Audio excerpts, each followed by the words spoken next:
Please stand and join me in singing the hymn to Evansville, which is printed on the back of your program.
Today's invocation will be given by University Chaplain Tammy Gisselman.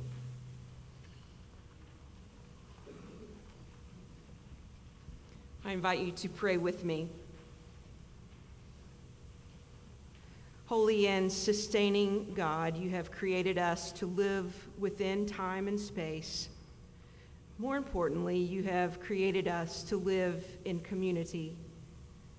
And yet today we ordain the rather fragmented nature of our UE community by embodying the life transition we call commencement. As we endorse the ritual and regalia, the credentialing and conferring, we do come with thankful hearts. But if we are honest, we acknowledge the bittersweet nature of the occasion. Following their trek across a platform and the shake of a president's hand, our UE students will somehow be morphed into UE alumni. Transform them, God, even beyond a core purpose. Give them generous hearts that open easily in spite of headlines that proclaim there won't be enough. Loosen their clenched fists, especially when anxiety becomes the voice of reason. As the memories of their first formal, their last final, and the professor who expected more than mediocrity seem to dance like visions of sugar plums in their heads, give these graduates comfort that these memories, the good ones, will remain lodged in their hearts forever. God, even as we acknowledge the revolving nature of our campus community, our identity as a purple ace locates us within the care of a much larger community which lasts a lifetime. For the ties that bind us together and help enable our storytelling, we are especially grateful. Perhaps many of us recall the expression on the faces of many of these graduates 4+ years ago on move-in day, the hopes and fears on the countenance of a first-year student on some level resembles the look, albeit laced with a modicum of wisdom, of someone who is expected to be a productive citizen out in the world. Whether deemed coincidence or providence, it seems appropriate that our prayer at commencement echo the comforting rhetoric during SOAR. Don't be afraid. Today, God, you gently remind us the message from the past is the message for our future as we all face it best we can, unafraid, and may peace be upon us all. Amen.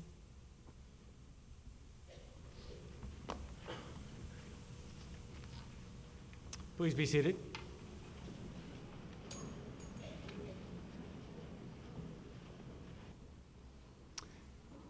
Good afternoon. Welcome to the University of Evansville's 2011 Winter Commencement.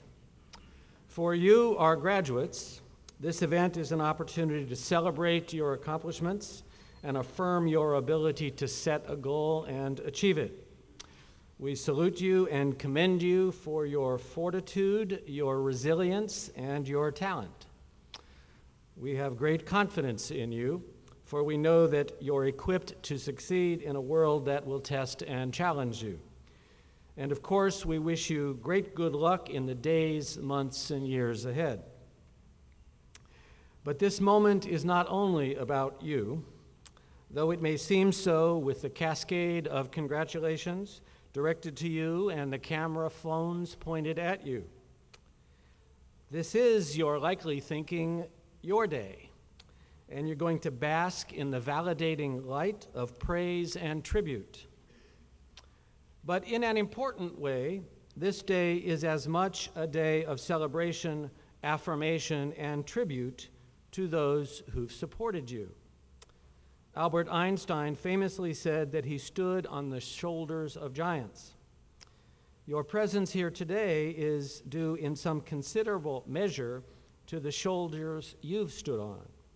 The folks who brought you into this world, who nurtured you through good times and bad, who were there when you needed them. In truth, you sometimes didn't particularly want or appreciate their assistance or directing hand, which to you felt more like interference.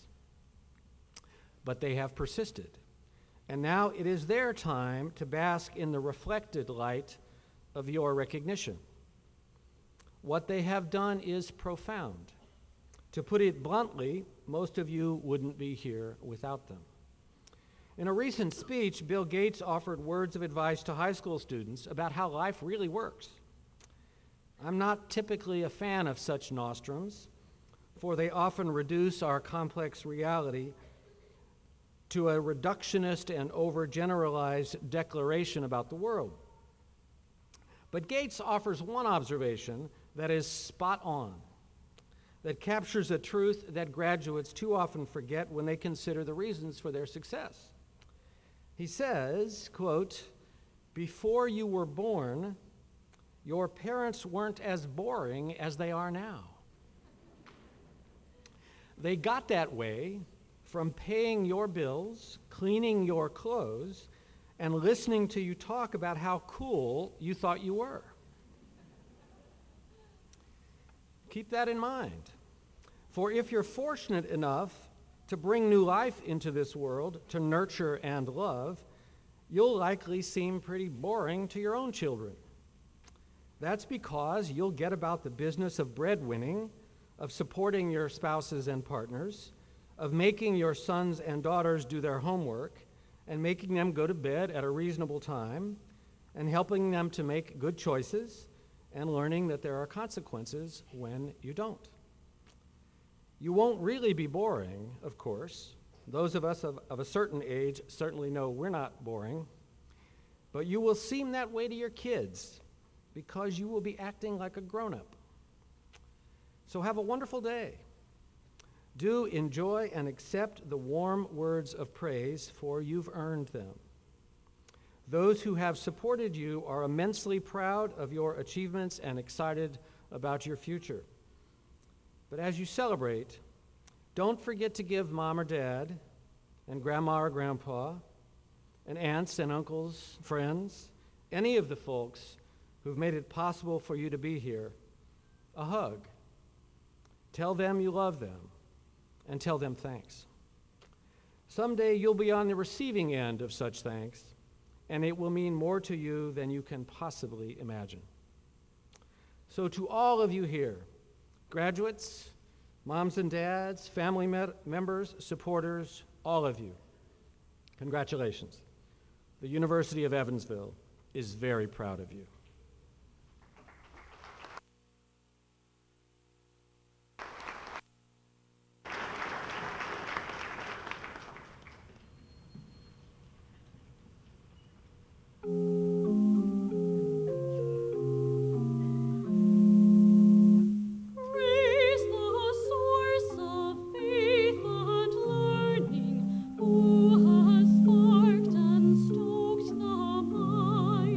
With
Our commencement speaker today is James Berry, Associate Professor of Anthropology.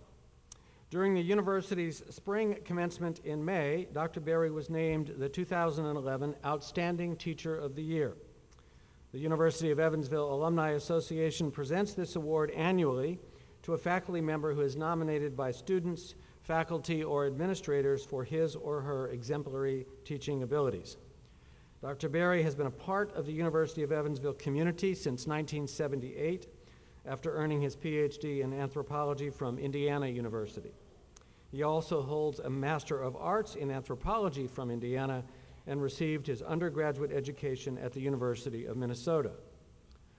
During his 33 years at the university, Dr. Berry has been recognized numerous times for his excellence in the classroom.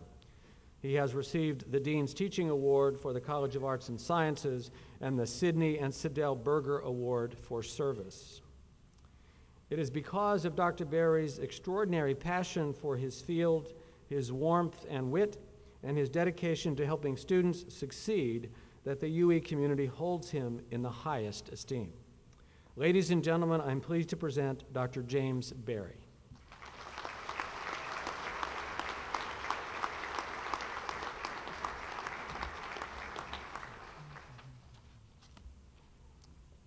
Thank you, President Kazee.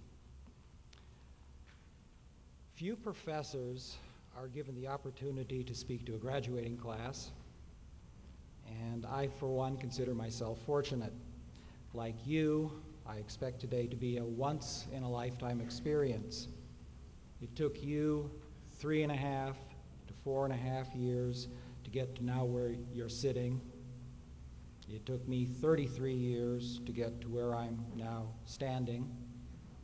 So we've all got something to celebrate. It just seems one of us seems to be a little bit slower than the rest. As President Kazee has noted, my training and teaching career have been in the field of anthropology. I've always been fascinated by the peoples of the world and their varied ways of life, from Japanese to Eskimos to ancient Mayas, their differences from ourselves, as well as those deep down similarities shared by all humans. My work has been to bring these cultures, particularly the remote and the little known, to the classroom to be examined, compared, and appreciated. With that as my prologue, I'm going to start my remarks, as I think befits an anthropologist, in a distant and unfamiliar place. I've waited so long to say this in public, deep in the heart of Africa. In the northeastern Congo, there's a vast rainforest called the Ituri, 24,000 square miles of it. Two very different sorts of people live there. One speaks mostly Bantu languages and makes its living by slashing and burning the jungle to make little farms of plantains, bananas, oil palm, corn, beans, rice, and other things. The other is a shadowy, almost mythical people, living a nomadic existence in the darkness of the forest, hunting antelope, okapi, wild pig, and even forest elephant, with bows and arrows and spears and nets, as they have done so for millennia. These hunters call themselves Efe, Bambudi, Sua, and Aka.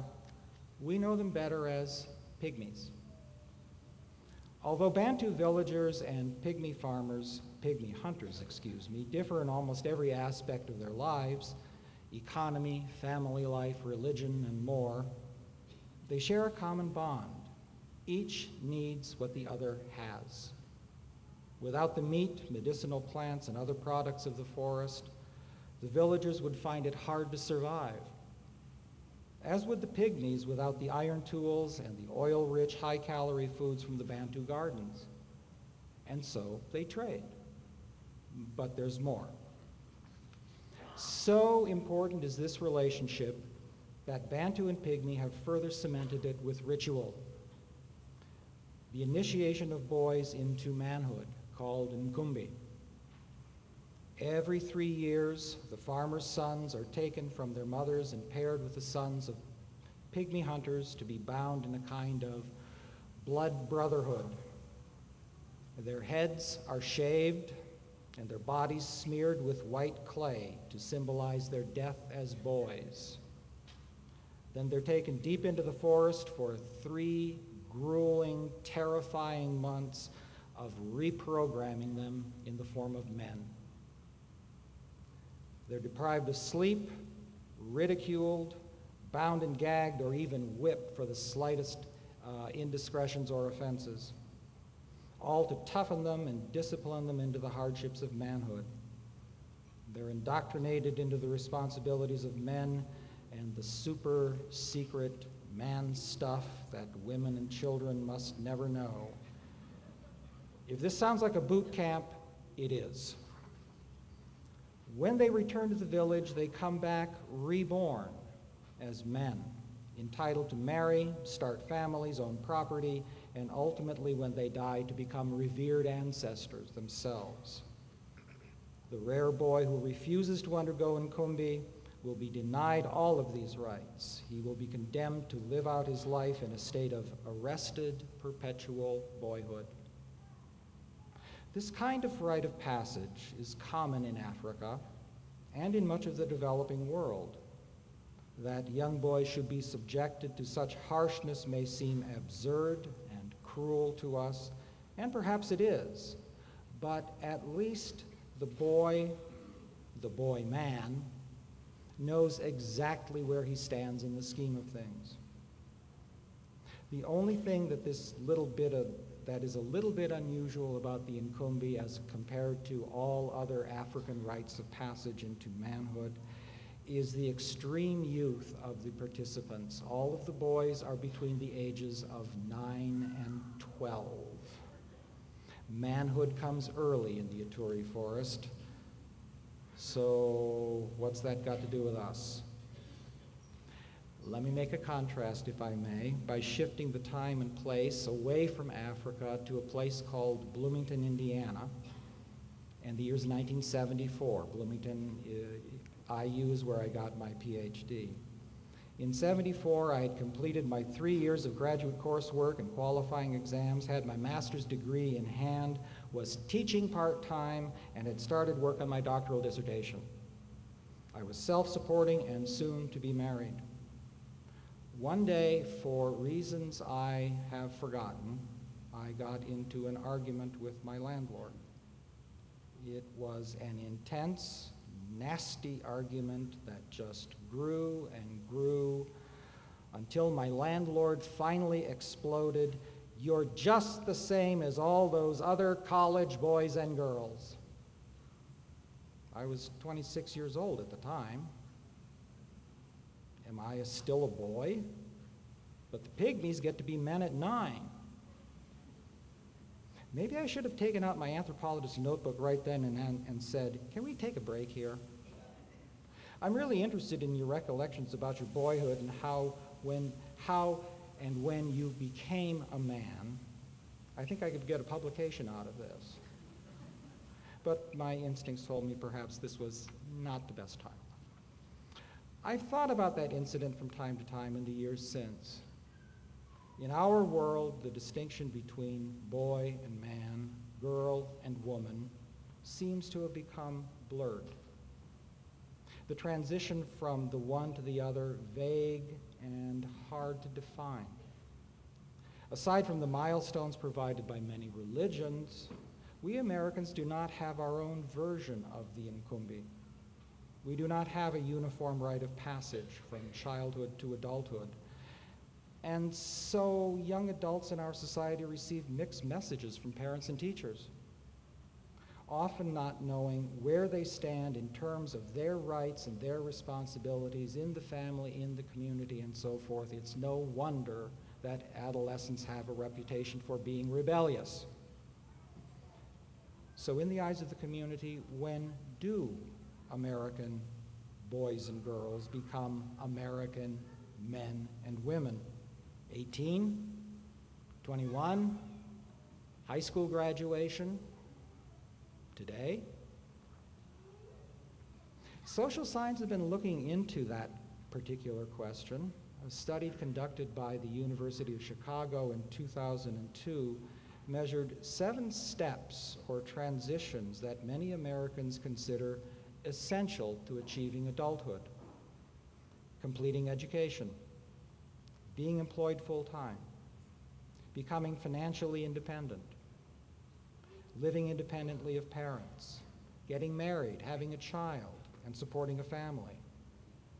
The survey found, and I'm quoting here, a large degree of consensus across social groups on the relative importance of the 7 transitions. We are generally thought, according to this survey, to achieve all of these 7 milestones and attain full adulthood at about the age of 26. That's roughly equal to the entire life expectancy of the people in the Uttari forest. What we have here is not a rite of passage, but a kind of escalator to adulthood. But there are some important differences between ourselves and the initiates. For these hunters and farmers, their adult lives will be, to borrow a phrase from another anthropologist, a one-possibility thing. Sons and daughters must take up the occupations of their parents, who will arrange their marriages and the living arrangements and everything else.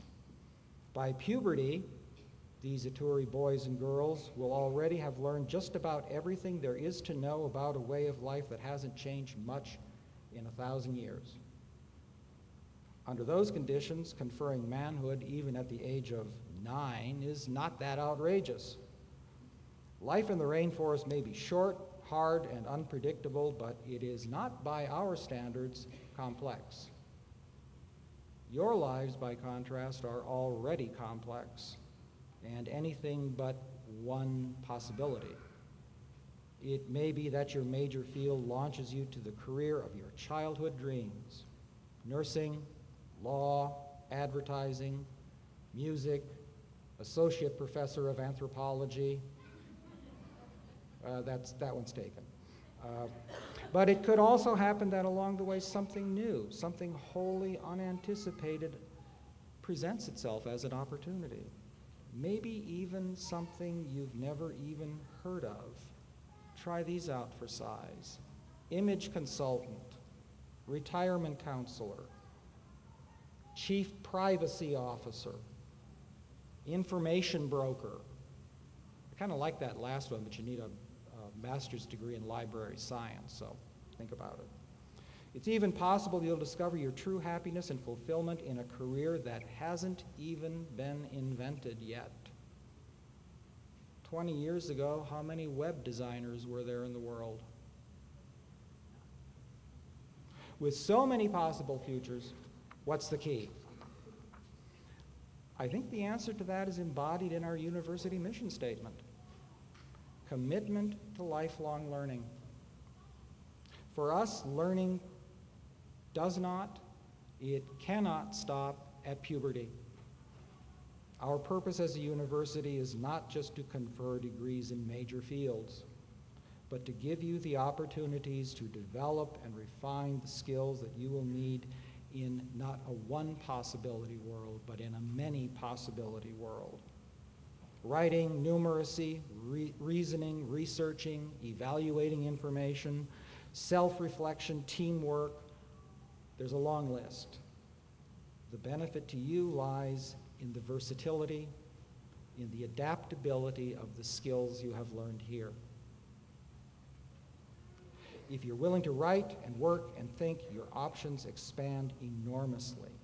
The question is, can you be adaptable? Let's be blunt. The old rules have changed. There will be, well, one of them is there will be no head shaving and no clay smearing today. I had wanted that, but I missed it in a faculty vote by a narrow margin, so you'll have to settle, some of you look relieved, for black gowns and mortarboards. But the traditional dichotomy between child and adult no longer applies. Our entire lives have become a time of growth, You already have grown, you've achieved much, and are equipped to achieve much more if you will make use of the resources that you have developed here. And so, men and women of the graduating class of 2011, if I may speak on behalf of the faculty here, I extend to you my congratulations on your achievement and my best wishes for a long and happy future.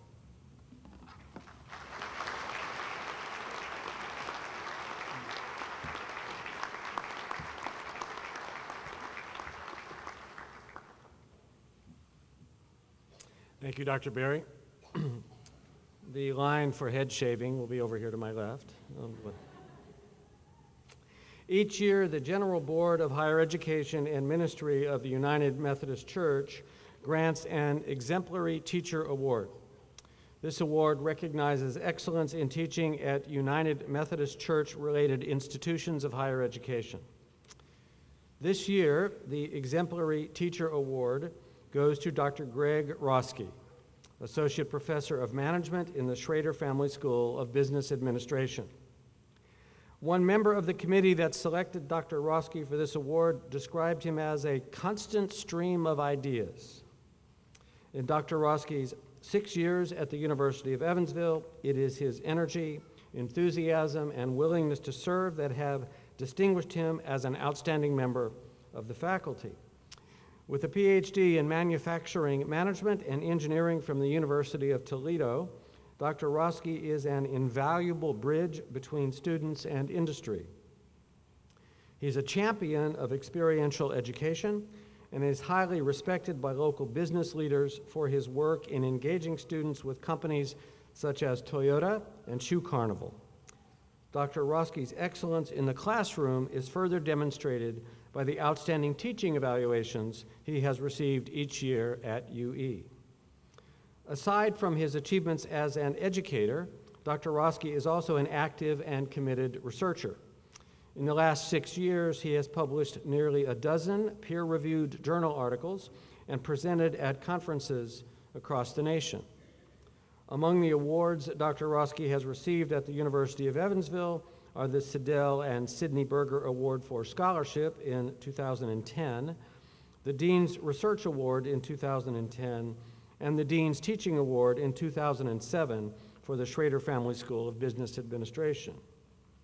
In 2006, he was also one of 12 Indiana residents honored with the 2006 Governor's Award for Tomorrow's Leaders by the Indiana Humanities Council.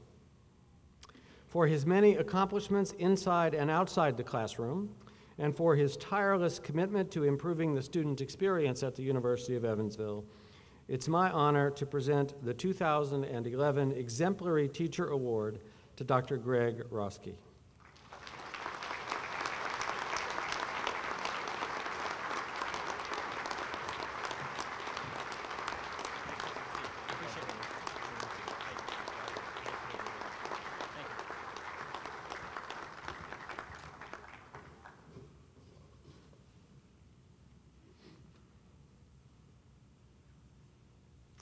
Mark Pillar, President of the Alumni Association Board of Directors, will now officially welcome today's graduates into the ranks of the alumni. He is a 1971 graduate of the university, a retired Major General in the Air Force Reserves, and a retired Delta Airlines captain. It's my honor to welcome him here today. Mark?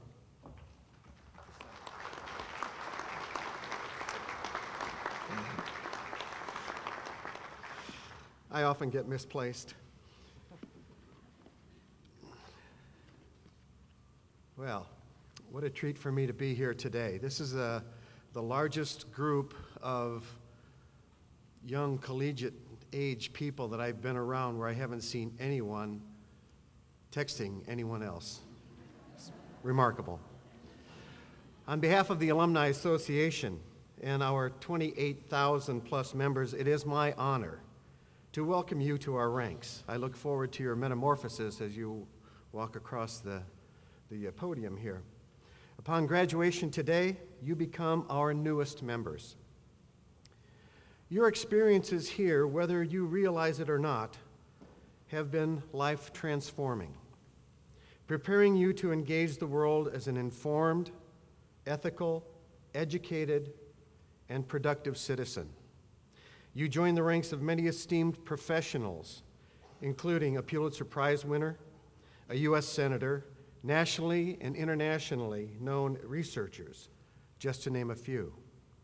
You also join the numerous educators, ministers, doctors, nurses, military leaders, and business people, each who have tremendous impact on their own communities. So far, your time and efforts at the University of Evansville have been building up to this day. However, your relationship with UE is actually just beginning. Your connection as an alum is lifelong. Many of you will go on to graduate school, but the University of Evansville will always be your alma mater. I encourage you to stay in touch with UE, attend reunions and other alumni events, and you can even help plan them if you care to. Help recruit new students to UE as a league volunteer. Mentor UE students and help them with career and life questions, or seek out an alumni mentor through UE Connect. These are just a few ways that alumni remain an active, vital part of the UE community. Cherish, and I can't emphasize this enough, cherish and maintain the personal relationships with your classmates and faculty members that you've established here at UE. These relationships truly enrich your life. I can tell you that not a day passes that I don't talk to one of my classmates. As a matter of fact, she's sitting in the back and was homecoming queen in 1932. Last year, she's my wife, and last week we celebrated our 37th wedding anniversary.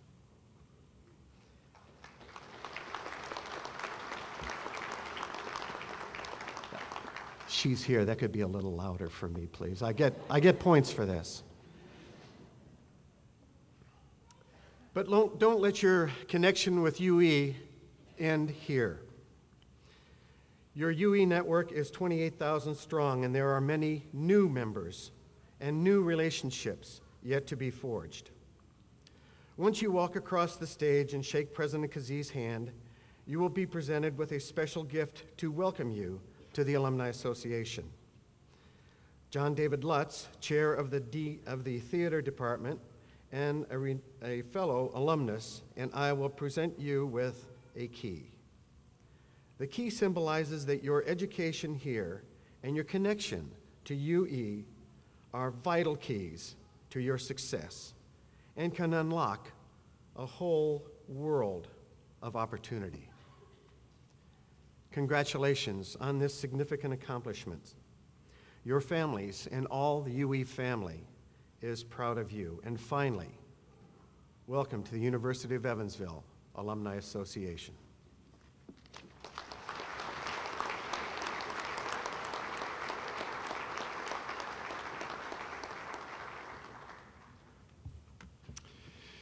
We shall now proceed to the conferring of degrees. Mr. President, I have the pleasure of presenting you candidates for degrees. Will the candidates please stand?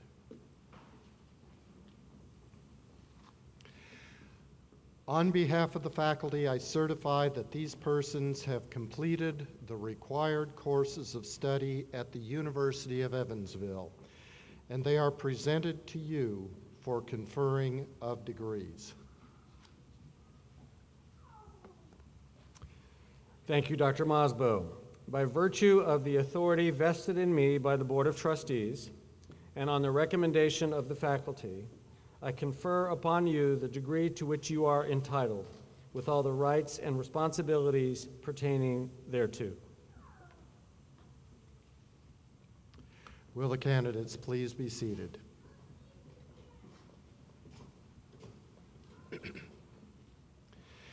Interim Dean Gene Beckman will call forward the candidates for degrees in the College of Arts and Sciences.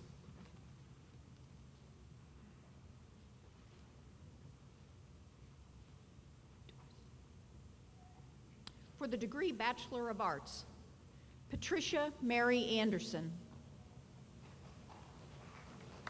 Jose A. Arias. Rachel Lynn Hansen, summa cum laude. Allison M. Hayden. Brianne McClure, cum laude. Shayna D. Peterson. Kelsey Nicole Shantz, magna cum laude. For the degree Bachelor of Fine Arts, Emily K. Collins. For the degree Bachelor of Music, Angelina Renee Murray, cum laude.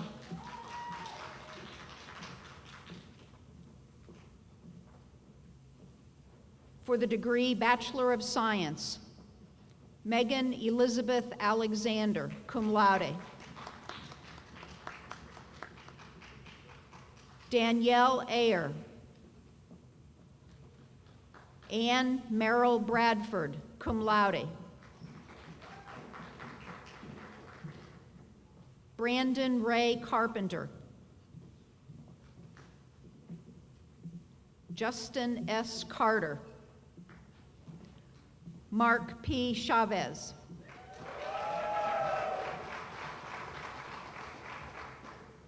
Claire T. Clark. Tracy A. Hip. Aaron W. Hoaxang, cum laude. Shayna A. Jones. Catherine L. McGuire, magna cum laude. Ashton Renee O'Keefe. Nora Brooke Reed. Lucas Allen Zielinski.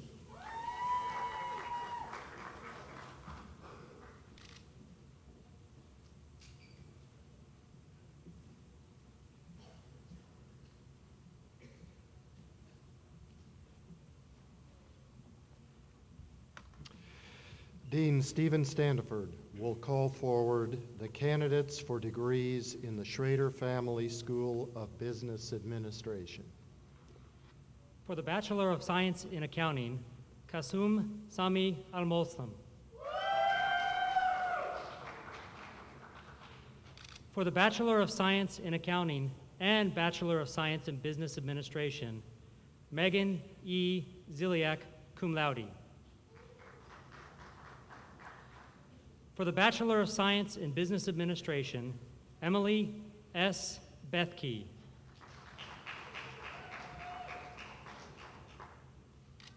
Candace Elizabeth Porer. Aaron B. Schwartz.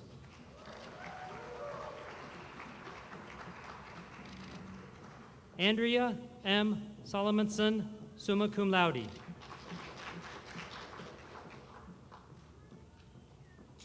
Alex Vetter.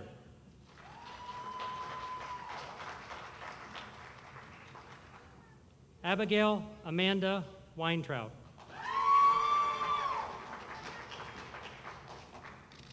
Tai Lei Young.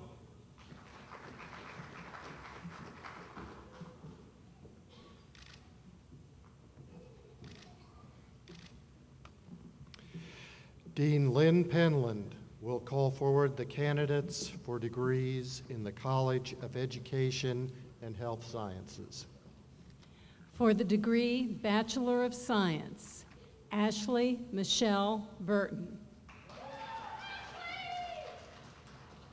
Allison R. Cooper. Kelly Ann Finnegan. Aaron Kyle Henkel, Sarah Rooney, Courtney Ann Souders. For the degrees Master of Science in Health Services Administration and Bachelor of Science, Brent Kaldemeyer.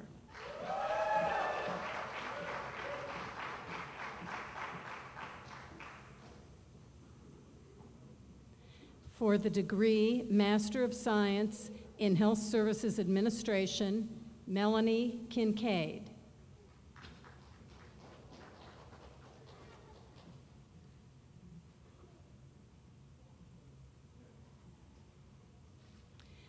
For the degrees Master of Science in Health Services Administration and Bachelor of Science, Pintani L. Sorensen.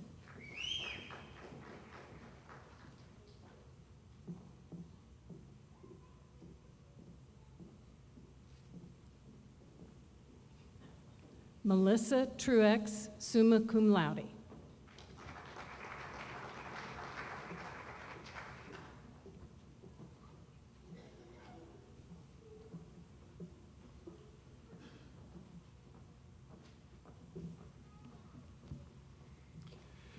Dean Philip Gerhard will call forward the candidates for the degrees in the College of Engineering and Computer Science. For the degree Bachelor of Science in Civil Engineering, Sarah Jane Ornelas.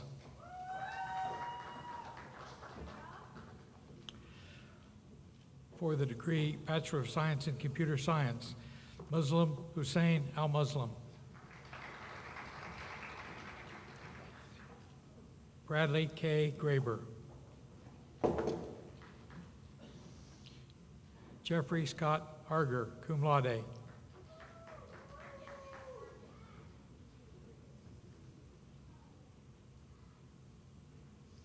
James E. Yoder.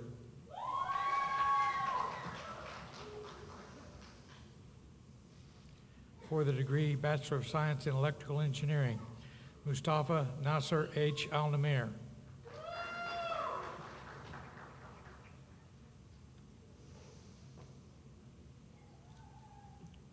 For the degree Bachelor of Science in Internet Technology, Garrett J. Klein.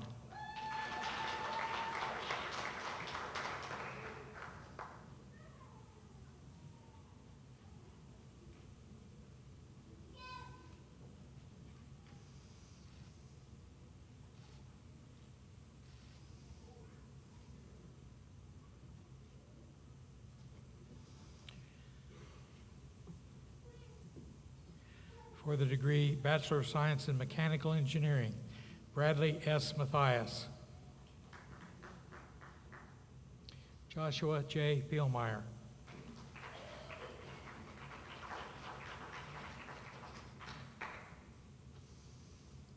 Calvin P. Powell.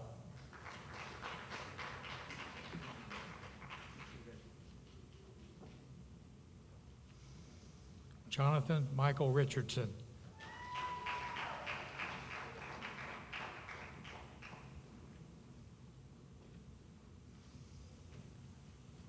Jacob Walmsley.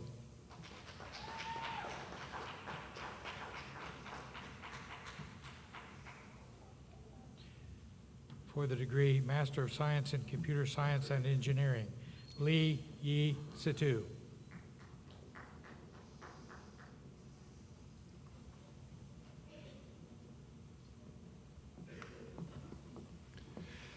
Director Carla Doty will call forward the candidates for degrees in the Center for Adult Education. For the Bachelor of Science, Judith Ann Caldwell, summa cum laude. Brittany Nicole Clark, summa cum laude. Glenn Floyd, summa cum laude. James H. Gribbins. Corey K. Hurlis, summa cum laude.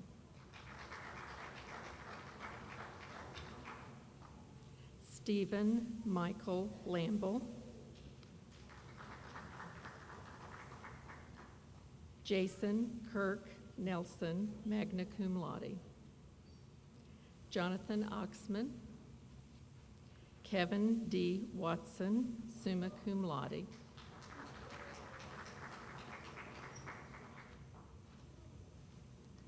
Dana Michelle Westerfield, summa cum laude.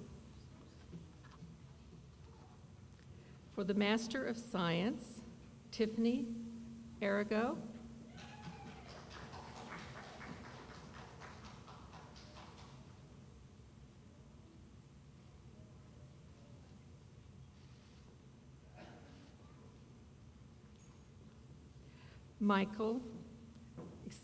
Eric Michael Belford.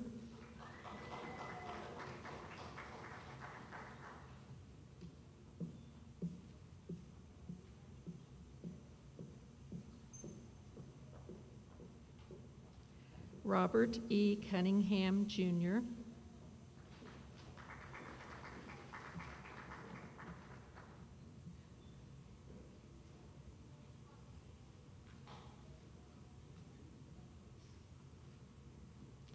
Taji Sue Goldsberry Wathen. Rashida Marie Jackson.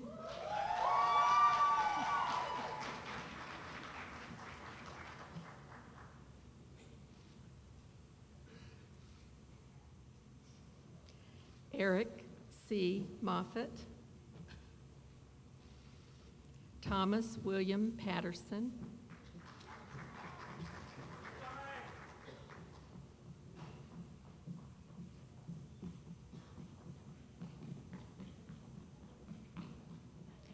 Amy L. Susat. James A. Thorpe II.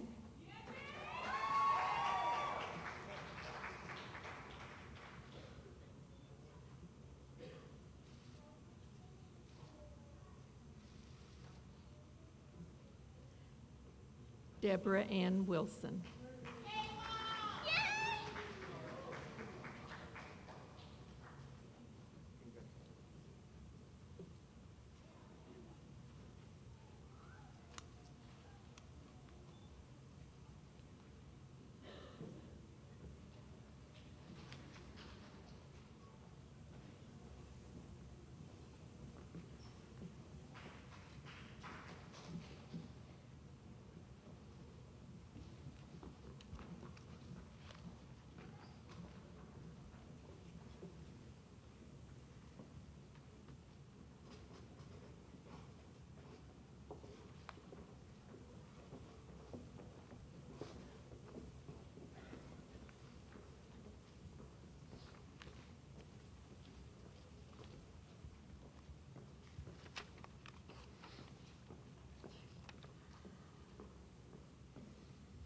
Graduates, the moving of the tassel on the mortarboard from the right to the left symbolizes that you have been granted your degree.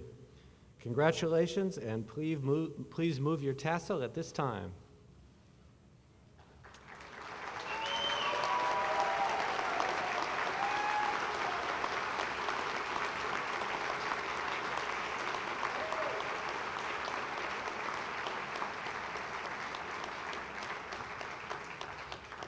And the applause isn't over. Ladies and gentlemen, I present to you the December 2011 graduating class of the University of Evansville. Will the graduates please stand and receive our congratulations?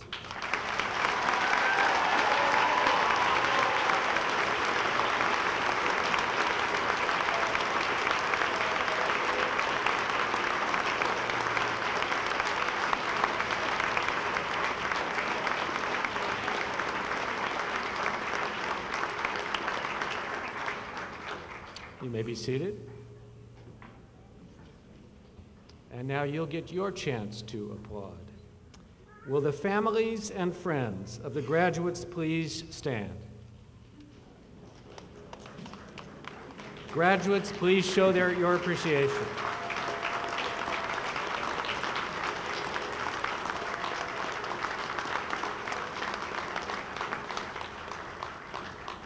Now will you all stand? We're getting our exercise. Please join me in singing We Face the Future Unafraid, a hymn that was written to honor the 150th graduating class. Words can be found on the back of your program.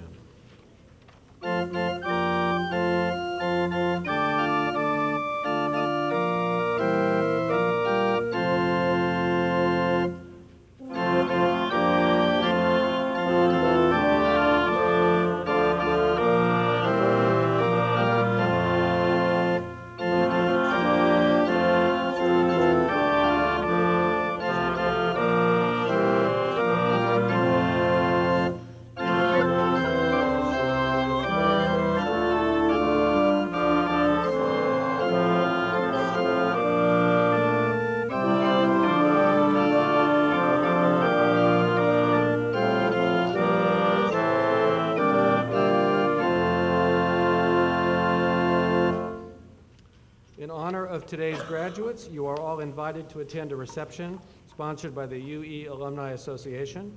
The reception will take place immediately following the ceremony in the class of 1959 Gallery and Lounge in the Ridgeway University Center.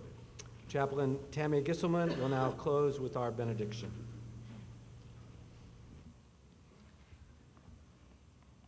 Wisdom reminds us, for everything there is a season, a time to cry and a time to laugh, a time to mourn and a time to dance. And the gospel reminds us, love never ends. Go forth from this place living in the tension. Go forth from this place prepared to share, and may grace and peace be yours this day. Amen.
The preceding has been a presentation of ACES TV.